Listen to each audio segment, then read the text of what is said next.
Hola. Bien, si os parece, después de esta absolutamente fascinante presentación, que yo creo que aunque haya sido larga nos ha dejado a todos con ganas de más, te vamos a invitar otra vez, pero con más tiempo. Exacto, sí, con más tiempo la próxima vez. Porque yo creo que todos nos quedamos con ganas de saber más. Entonces, empezamos la segunda y última mesa redonda del simposio y me gustaría presentaros a Mireia Saladrigas, aunque muchos ya la conocéis. Como sabéis, hoy es un poco diferente el modelo al de ayer. Hoy ahora empezamos la mesa redonda, charlaremos un ratito relativamente corto y a las 6 menos 10 Mireia nos abandonará para ir a prepararse. Mientras nosotros cerramos las conclusiones, ella termina de prepararse y a las 6 empieza su performance en la sala oval aquí al lado. Entonces, bueno, aunque ya la conocéis, os la presento. Mireia es artista e investigadora, o mejor dicho, según lo que se me ha pasado, artista-investigadora.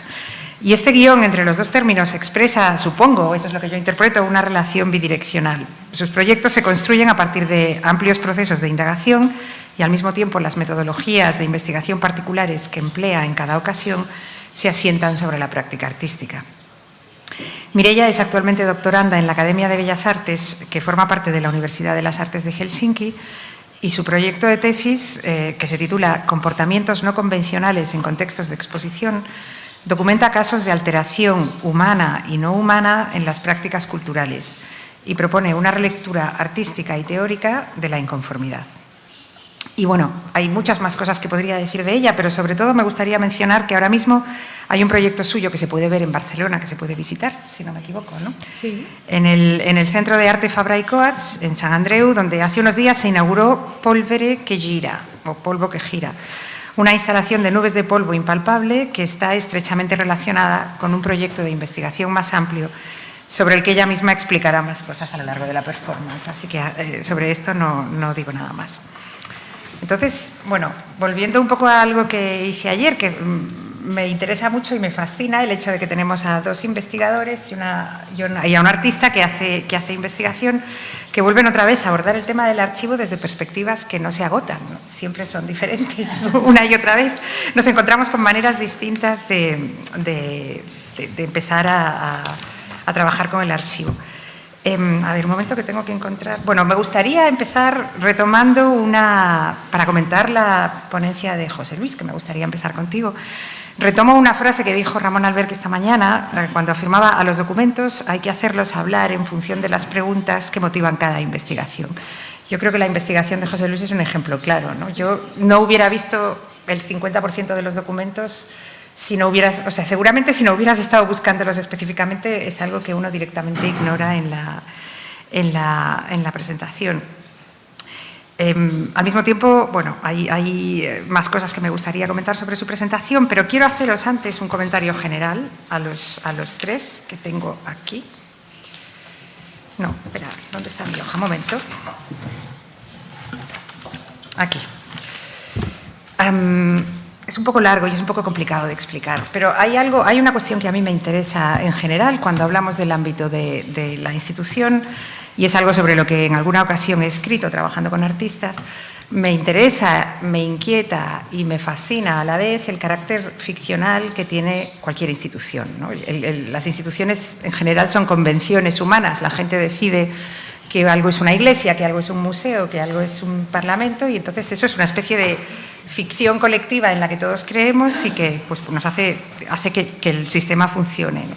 Y me gusta mucho que Ernst haya hablado esta tarde de la ficción en el archivo y de cuáles son los aspectos ficcionales o cuál puede ser o cuál es una de las formas de relacionarse que tiene la ficción con el archivo.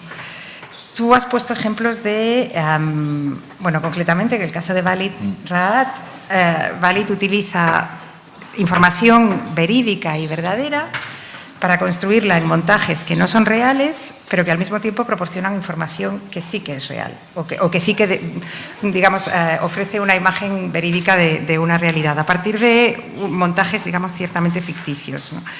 En el caso de José Luis, tú has usado representaciones pictóricas, por lo tanto no son fragmentos de realidad. Esos documentos son ficticios en cierto sentido, ¿no? pero al mismo tiempo te sirven como base para elaborar una serie de conclusiones sobre cuál es el valor del documento en un momento histórico determinado. Me gustaría, y bueno, Mireia yo creo que está claro, trabaja partiendo de datos e investigación, digamos, de carácter absolutamente científico a priori, para construir después una serie de elementos performativos que supongo que contienen un elemento de ficción también. Entonces, me gustaría mucho que cada uno de vosotros comentase si podéis ampliar un poco esta idea de cuál es esta relación que muchas veces es bidireccional entre lo ficticio y la ficción y el carácter ficcional del archivo y hasta qué punto el archivo muchas veces no, hipotéticamente parte de datos reales, pero en realidad lo que acaba construyendo son ficciones sobre las que todos, digamos, trabajamos después, ¿no? No sé, si quieres empezar tú, José Luis. Me da apuro después de haberme pasado tantísimo tiempo. Nada. Pero prometo que soy breve. Además, estoy mirando a Pilar como un niño malo que se ha portado mal. No, fuera de bromas. Me parece interesante la cuestión que planteas, Mela, porque sí que es cierto que cuando inicié este trabajo, y no voy a comentar ahora si no tenemos tiempo el por qué me adentré en este trabajo, sí me di cuenta que podíamos encontrar varias perspectivas sobre el documento de archivo. Por un lado, podemos encontrar la perspectiva del autor, es decir, ¿por qué el autor quiere introducir un documento ahí? En ocasiones está claro, para dejar constancia de que él es el responsable, pero en otras ocasiones está más vinculado con la persona retratada, con la escena retratada. Y tenemos ahí una segunda perspectiva, que es la imagen del retratado, de la persona que es retratada. Es posible que el autor quiera incluir un documento ahí para destacar algo de ese personaje, de esa persona retratada. Es decir, está construyendo, no sé si una ficción o ayudando a esa persona a tener su ficción. Y por otro lado está el público de la época que ve el cuadro y lo interpreta de acuerdo al contexto de ese momento, y el público actual, nosotros, cuando vemos los cuadros y lo interpretamos de una manera determinada. Es decir, veo aquí 4 perspectivas, la del autor, la del retratado o el contexto, la del público de la época y la del público que a lo largo del tiempo va interpretando, va viendo la obra. Y entiendo que cada uno crea su ficción, cada uno vemos el documento con una perspectiva distinta. Unos lo incluyen con una intencionalidad y otros lo interpretamos, lo vemos con una perspectiva interpretativa, con una perspectiva diferente. Creo que es la suma de esos puntos de vista lo que ayuda a configurar ese carácter ficcional al que aludías. Me callo. Ernst? Now let me say first something about... Jo diré, primer, algunes coses sobre els documents i com parlen. Això és molt interessant perquè suggereix que nosaltres, com a acadèmics o com a artistes, hem de fer alguna cosa perquè els documents parlin, perquè no parlen per si mateixos. A la història de l'art, a la disciplina d'història de l'art, sovint es presenta com obres d'art que ens presenten tota mena de problemes interrogants i per tal de resoldre aquests problemes interpretatius hem d'anar al text i al context que es poden trobar als arxius. I aleshores l'arxiu és percebut com una col·lecció de coses que no necessitem interpretar. I això és un malentès complet. I sovint has d'anar al context i a l'arxiu. I en allà el que trobaràs són d'altres interpretacions. Però aleshores, jo he parlat moltíssim a la meva intervenció del context de Malihax. En el seu cas, el seu arxiu és literalment una ficció, perquè veritablement no existeix. I va inventar tots aquests personatges, amb tots aquests materials d'arxiu, però aquestes persones no existeixen, és una autèntica ficció. Però pots radicalitzar-ho, pots radicalitzar el que ell diu sobre el seu arxiu com a ficció. I ell estableix la distinció entre una noció orgànica d'arxiu i una noció més constructivista de l'arxiu. Un arxiu que creix de manera natural, els fets creixen plegats i estan allà presents a l'arxiu, o no. És un constructe, és una construcció, i nosaltres com a éssers humans, nosaltres com a agents humans, som responsables de la construcció d'un arxiu. I quan veus l'arxiu com a construcció, i penso que la major part de nosaltres així ho veiem, i reconeixem la nostra capacitat d'agents com a persones que tracten amb l'arxiu, aquest tipus de poder d'agència. Aleshores pots dir que cada tipus d'arxiu té un element de ficció, en el sentit que tots són construccions. No és senzillament una col·lecció de fets. Cuando los artistas, digamos, certifican su autoría con un papelito y no simplemente escribiendo el nombre, es probable que lo hagan porque el hecho de que esté escrito con un papelito le confiere mayor autoridad o le confiere mayor veracidad a esa declaración. Y bueno, esto es una especie de construcción ficticia, ¿no? Que uno se imagina y se imagina que el otro que vea el cuadro se imaginará también. Y eso irremediablemente proyecta una luz muy interesante sobre los archivos que en teoría no son de ficción, porque te hace plantearte hasta qué punto no es todo bastante construido, ¿no? Sí. Coincido mucho con algo que ha señalado Ernst. El contexto en los archivos es esencial. Esa es la clave de todo.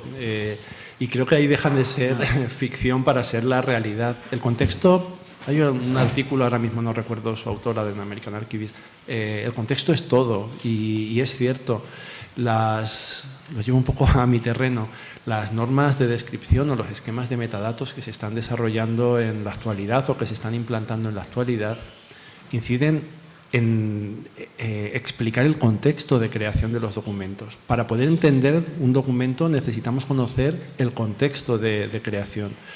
Creo que hemos visto aquí ejemplos magníficos. Ayer que presentaron Silvia, Nuria, esta mañana el que presentó Pilar, son estudios basados en el contexto, en conocer a la persona, conocer la forma de trabajo de las personas. Ese es el contexto de creación de los documentos y eso es fundamental. Como decían, en estos modelos conceptuales se insiste mucho en el contexto y en las relaciones, en establecer vínculos o relaciones para facilitar el acceso a la información. Creo que el contexto, coincido completamente, es esencial. Yeah. Mireia. Sí. One more thing about that human.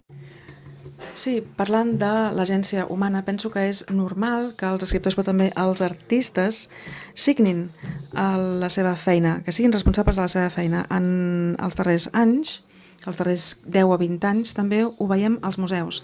Veiem que els comissaris que han comissariat una exposició, a la introducció de l'exposició, figura el nom del comissari responsable de l'exposició. I penso que això també s'ha de fer amb els arxius. És a dir, l'arxiver responsable de l'arxiu hauria de ser esmentat i que no quedi sempre en la foscor. No, és aquesta agència humana que és responsable de l'ordre de l'arxiu i no és un guardià neutre, no, és un agent humà amb molt de poder. Más que suscribir con entusiasmo esa idea, porque en mi fase como responsable de un archivo, una de las propuestas que intentamos llevar adelante y en aquel momento no pudimos, pero nos planteábamos muy en serio, era que las taxonomías estuviesen firmadas, igual que se firman los diccionarios, ¿no? Nadie sabe de memoria, excepto María Moliner, quizá, nadie sabe de memoria quiénes son los autores de los diccionarios, pero todos los diccionarios tienen autores, no son definiciones que caigan del cielo como caen las hojas, ¿no? O sea que estoy completamente de acuerdo. Pero bueno, damos la palabra a Mireia. Por procesos de fotosíntesis, ¿no? Sí. Las palabras se generan solas. Sí. Yo te tengo que agradecer, José Luis, tu exposición porque, claro... Serás la única, porque después del tiempo que he pasado... Bueno, no, conforme vas pasando estas pinturas, yo creo que a todos nos iba pasando que le vamos asociando con otras pinturas, ¿no? Sí, sí. Desde el Pantocrator que tenemos aquí en las salas del museo hasta muchas otras, ¿no? Y una cosa que me ha gustado que que mencionaras la ficción como la primera pregunta, porque de pronto ha habido una pintura que se me ha venido al juntar tu charla con tu pregunta, y es La primavera de Botticelli. Botticelli pintó 500 especies vegetales diferentes, entre ellas unas 300 y pico de flores de la Toscana, y todas ellas son verídicas. Con lo cual, él hizo un trabajo tremendo de recolección de esta información botánica, ¿no? Y en realidad podemos hablar de casi un documento que no viene a ser esa colección de flores secas, que había muy pocas en la época, y los Medici eran de los pocos que estaban haciendo ese documento taxonómico en este caso, pero tuvo la preocupación de pintar con total detalle y realismo la mayoría de esas flores. Hay muy pocas que son ficcionales, que son las que están saliendo de la boca y las de algún vestido, pero el resto son realmente verídicas, ¿no? Y es esta cosa de no pintar el documento, ¿no? con la hojita o el papiro o el libro, ¿no? Pero que la pintura en sí sea como un libro, un catálogo, ¿no? Y eso es una ficción, pero en realidad está cargado de veracidad, ¿no? Que tiene esta función de comunicación, ¿no? Y no sé, quizá pues tuvo Botticelli esta visión, ¿no? Que de pronto tienes como una preocupación por ese conocimiento y dices, lo voy a plasmar para transmitirlo, o sencillamente porque él quería tener este tipo de conocimiento, ¿no? Y tú decías que es cierto, ¿no? Que hay algo que voy de la cosa más verídica del documento a la ficción, y quizá en este caso el que voy a mostrar hoy es el caso más extremo, ¿no? Porque decidí estudiar en detalle un caso de iconoclastia, y para ello la primera intención fue la de juntar todos los documentos que se han generado a partir de este martillazo que recibió el David de Michelangelo en el año 91, ¿no? Y explicar en su totalidad a través del documento qué es lo que sucede, ¿no? Qué es lo que ocurre cuando hay este gesto, ¿no? Porque desde la historia del arte no se explica con profundidad, con detalle, ¿no? Se sigue el propio relato de la historia del arte, de vino una persona que estaba un poco enajenada o tuvo, no sé, un momento así de locura, ¡pum!, y ya está, ¿no? Y no hay como una visión en profundidad y más crítica, ¿no? de ese gesto, de ese acto, ¿no? Y es verdad que cuando yo tuve dificultades para entrar en los archivos, porque algunos me han costado más de un año, como, perdón, por ejemplo, el Tribunal Superior de Florencia, en otros no he podido acceder directamente. Bueno, todas las entradas en los archivos son difíciles. Hubo este momento como que me vino esa visión, ¡pum!, de una nube de polvo, ¿no? Que es la instalación que se encuentra ahora en Fabra y Coats que has mencionado. Y esa nube de polvo para mí era como, no sé por qué me vino por esta dificultad de acceso, ¿no? Pero a la vez entendí, o tuve esta visión en el momento en que se desprenden, se caen los fragmentos del dedo del David, que estamos hablando de fragmentos muy pequeños, como del tamaño de una uña, ¿no? Se caen y se cae polvo. Y de pronto, ese polvo, ¿cómo de pequeño es, ¿no? ¿Cómo de pequeño puedes llegar a ser un fragmento? ¿Y cómo de pequeña se puede llegar a triturar una escultura o la piedra, ¿no? ¿Y qué pasa si lo miráramos con una mirada de mucho detalle, como una especie de zoom in, ¿no? Y de pronto viéramos que también hay polvo que realmente no es visible y que está saliendo disparado en el aire, ¿no? Esas micropartículas de polvo que de pronto quedan ahí flotando, ¿no? Y hay una cosa con el polvo que está ahí y que me obsesionó durante mucho tiempo. Luego me he dado cuenta que el polvo es algo muy literal. Es algo que en realidad podemos obtener información, ¿no? Ahí están los geólogos que estudian el polvo que viaja por diferentes continentes, ¿no? Y me interesa también esta cuestión de la destrucción y la circulación, ¿no? Es la materia más pequeña que a veces ya no se llega casi a destruir tanto, pero se acumula. Y estoy intentando también encontrar el link entre el archivo y el polvo. Los archivos están obviamente llenos de polvo. Te iba a decir, es bastante literal. Ese link Pero no es difícil de encontrar. estoy intentando encontrarlo aquí, ¿no? Que esta autora, Caroline Steedman, empieza a hablar del mal de archivo, de Derrida y de la historia, y acaba hablando del polvo. Bueno, Yo estoy ahí. yo creo, bueno, yo no sé vosotros, yo veo algunos paralelismos fascinantes hoy. Para empezar, entre el libro de la chica, del artista que hizo, que seleccionó las fotografías de plantas, las fotografías de imágenes del MoMA con plantas y tu trabajo, y por eso hacía un poco el comentario de si estás o no seguro de si eres un artista, porque es una actitud un poco parecida, ¿no? Es interrogar un documento que documenta algo que no es lo que se está buscando, ¿no? Sino que lo que se decide buscar es otra cosa que está un poco como con carácter secundario en la imagen, o quizá no en el foco central, ¿no? O un detalle muy pequeño, que es un poco lo que tú dices también. Es como qué pasa cuando acercas el zoom tanto que pierdes el sentido de la imagen general, pero sí te centras en un detalle. Bueno, pues extraes otra serie de datos, ¿no? Bueno, hay muchas más cosas que yo querría preguntar, pero antes de nada, no sé si hay alguien en el público que quiera decir algo. Y es casi la última oportunidad que os voy a dar. Sí, creo, allí.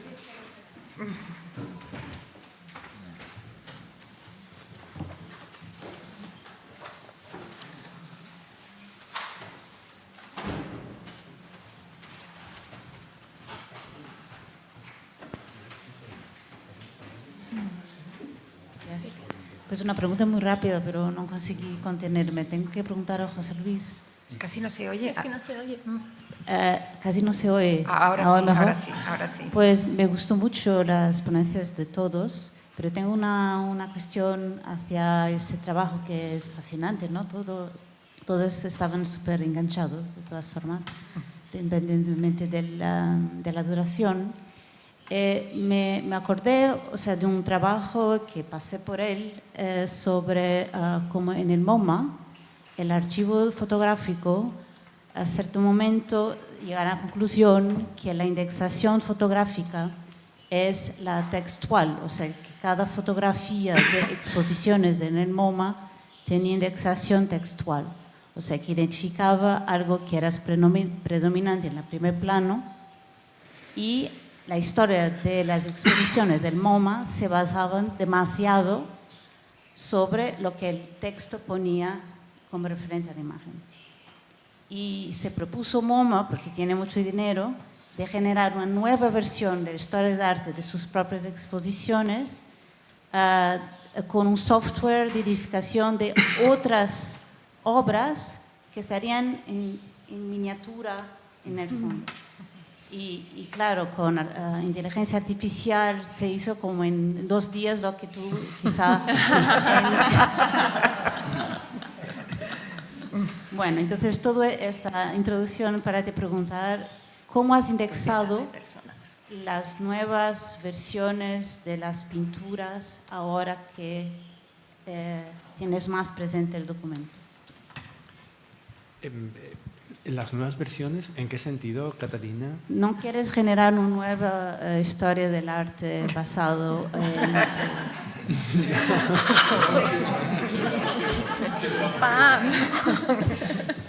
No, sí debo decir, bueno, gracias Catalina, muito obrigado pela pregunta. No sei. Sí quiero decir que el origen de este trabajo fue una visita turística, debo decir, a la National Gallery. De repente vi una imagen de un documento en una de las obras, le hice una foto. Seguí el recorrido y le hice otra foto y seguí, y al final me di cuenta de que había hecho cientos de fotos de imágenes de documentos. Eso se quedó ahí hace bastantes años. En 2020, a finales de 2020, la Asociación de Archiveros de Universidades de México me invitó a participar de forma virtual en su congreso anual para dar la sesión de clausura. Y la persona que se puso en contacto conmigo me dijo que me daban libertad absoluta sobre el tema, y le propuse 2 temas: esquemas de metadatos en archivos, o le dije, un tema que está rondando en mi cabeza, que es la imagen del documento en el arte. y me dijo, estamos saturados de cuestiones técnicas, nos vendría bien algo humanístico. Y opté por hacer ese trabajo donde estudié pues, la imagen del documento en la pintura del siglo XIX del Museo del Prado. Y ahora respondo a tu pregunta, Caterina. Cuando hice ese trabajo, debo señalar que me costó bastante porque la identificación de las categorías, las taxonomías, resultó compleja. El identificar los contextos funcionales en los que se usaban los documentos, el llegar a definir esas categorías que he presentado antes, me resultó complejo. En aquella ocasión me resultó bastante complejo.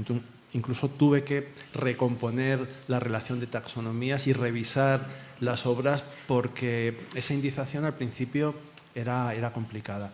En este caso me ha resultado más fácil porque partía de esa experiencia previa.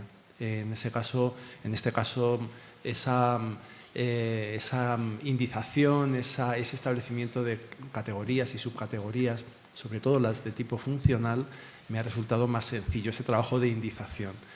Pero se quedará aquí, bueno, en la publicación que con gusto, bueno, harán Silvia, el Museo Picasso y el MENAC. Gracias, Caterina. Yo tengo... ¿Alguien más? ¿O alguien más? ¿Tenía más preguntas? No. Bueno, pues yo tengo una pregunta muy concreta. Mientras estábamos viendo tu presentación, Mireia me susurraba al oído, qué interesante esto de los siglos en los que aparecen más documentos y menos. ¿Tendrá algo que ver con la imprenta, todo esto? No sé si lo has considerado. Sí, bueno, debo decir, y esto no es una amenaza, aunque lo pueda parecer, debo decir que sistemáticamente fui recogiendo las imágenes de los documentos exclusivamente, pero sistemáticamente también, dado que el trabajo de revisión pues, era de carácter secuencial, con mi inteligencia natural, no artificial, Caterina, pues fui seleccionando también las obras en las que aparecen libros, pensando en la imprenta, pensando pues en algún trabajo posterior centrado en el libro, no en el documento. El número es muchísimo mayor, más de 500 obras, no recuerdo exactamente, más de 500 obras.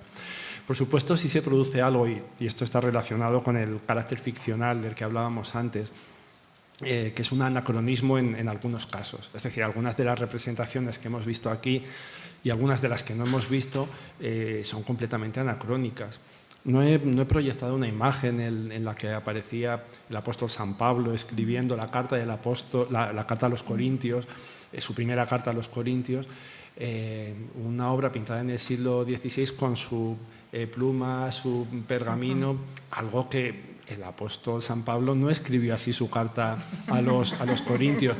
Yo imaginaba y estuve tentado de traer aquí una imagen pensando, ¿cómo escribiría hoy, en el siglo XXI, el apóstol San Pablo su carta a los Corintios? Bueno, tic, tic, tic, tic. Y pensaba poner al apóstol San Pablo, cambiar la imagen de ese documento que se lee perfectamente, se lee, está escrito en griego, se lee el comienzo perfectamente, y pensaba sustituir el documento sobre un atril por un ordenador personal, por un portátil, porque lo escribiría así. Yeah. Salvando el tiempo, en el siglo XV, en el siglo XVI, las representaciones de documentos son las representaciones que se hacen del pasado, de épocas pasadas, son ficticias, no eran así. Posteriormente sí, ya en el costumbrismo, el retrato, son pinturas síncronas con aquello que se está representando. Ahí sí que hay más fidelidad. Me ha gustado la intervención de Mireia en el sentido de la fidelidad de la obra de la Primavera de Botticelli, porque se combinan los dos enfoques. Por un lado, la fidelidad. Hay documentos que son muy fieles a lo que quieren representar. Y por otro lado, la ficción. El autor a veces se imagina las cosas como están siendo, como fueron en el siglo XVI, como creemos que fueron en el siglo XVI, para representar algo del siglo I, por ejemplo. Sí, en este sentido está aquí Enric Farrés, con el que yo tuve la suerte una vez de hacer un proyecto en el que él propuso cambiar, ahora que mencionas lo de los libros, Enric propuso una vez, como parte de un proyecto en la biblioteca del Museo Reina Sofía, cambiar una parte de una sección de la estantería. Los libros se cambiaron de posición y en lugar de tener el lomo hacia afuera, estuvieron durante un mes o dos con el lomo, o sea, con el lomo hacia adentro, ¿no? Y solamente mostraban los cantos. Y entonces, con ocasión de aquel proyecto en la biblioteca, invitamos al director de la biblioteca del Escorial a dar una charla sobre las diferentes maneras en las que a lo largo de la historia se han puesto los libros en una estantería. Y esa charla se ilustró precisamente con pinturas clásicas y está online, o sea que quizá alguien tenga interés en consultarla. Y Ernst quiere decir algo, sí. One last comment from my side. What I would like to... Sí, m'agradaria fer una comparació entre aquest projecte tan interessant i alguns dels projectes d'arxius d'artistes que jo he presentat, perquè el que vosaltres feu, quan mireu la representació d'aquests documents en aquestes pintures, penso que és un projecte completament legitimitzat. I bé, amb tots aquests documents, és legítim veure què fan aquests artistes. Diguem que és convencional, és legítim també, mentre que el que fan molts d'aquests artistes, el que fan per exemple Inga Meyer, comença a buscar plànols a les fotografies i el que fan és una mica estrany, és completament inconvencional, poc convencional.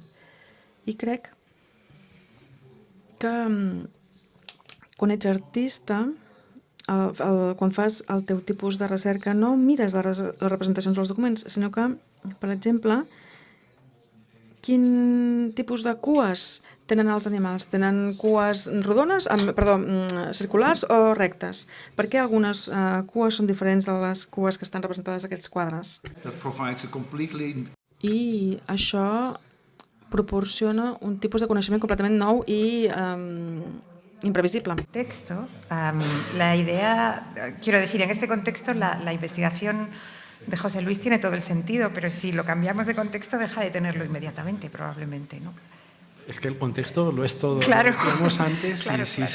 El contexto, es decir, podemos entender el sentido de esta exposición cuando dentro de 100 años el archivo de los museos Picasso y Menac tengan en su archivo los fondos de este simposio, se podrá entender en el contexto de este evento. Es lo que ayuda a entenderlo, Claro, efectivamente. pero si lo trasladas y esto fuese un congreso de historiadores del arte, pues estarían pensando ¿qué hace este hombre? ¿Qué ¿no? hace este hombre? Sí, efectivamente. Bueno, yo me temo muchísimo...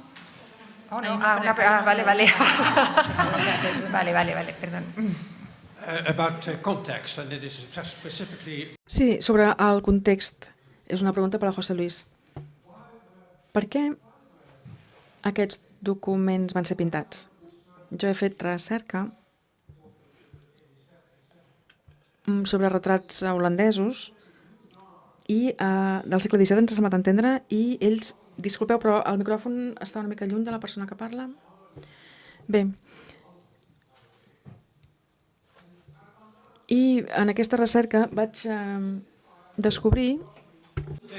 Podem identificar el document a la taula que encara està reservat als arxius de dites institucions.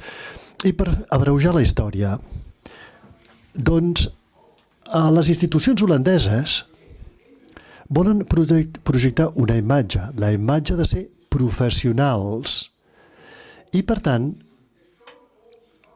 diguem, en poques paraules, tots els documents diuen que la veritable possibilitat, la veritable essència es troba aquí. I nosaltres, d'alguna manera, el que no podem ser és buscadors de registres. Per tant, a mi m'agradaria saber com retratar aquests documents. I això és el que s'ha dit a la presentació, però diguem, no s'ha dit res sobre aquests retrats.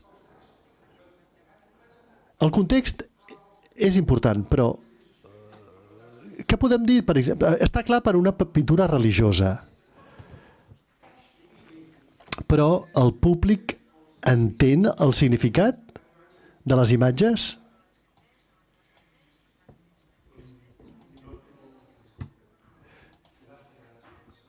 Quitelar.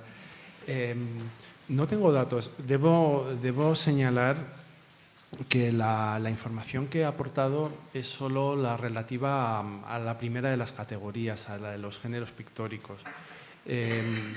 En principio, mi idea es hacer una publicación más extensa en la que estudiar con más detalle el resto de categorías, es decir, las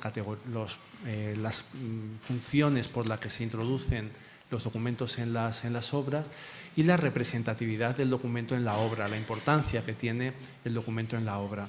Me he centrado esta tarde solo en los géneros pictóricos, pero sí que tengo los datos recogidos sobre los otros aspectos que abordaré en un estudio más amplio, que es lo que quisiera hacer, porque debo señalar que tuve una equivocación con los datos de la extensión, leí mal las instrucciones.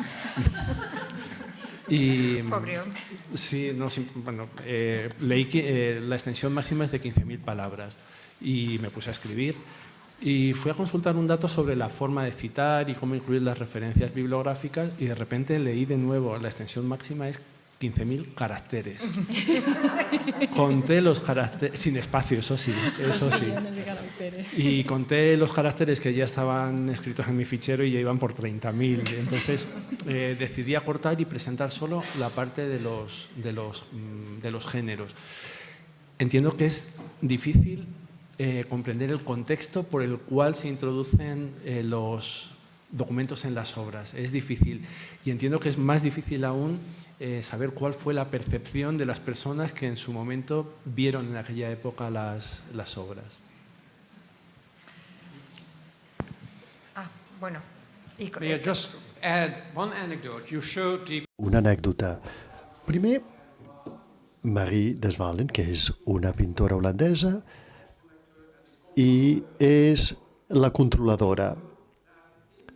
I sabem que l'oficina del segle XV a l'oficina del receptor general del districte hi havia una versió d'aquesta obra en particular. Aleshores, imagina't que, a més de ser responsable de les finances del districte, ell compra una pintura que indica aquests dos, diguem, inspectors fiscals. I aleshores, com interpretes el que s'està representant?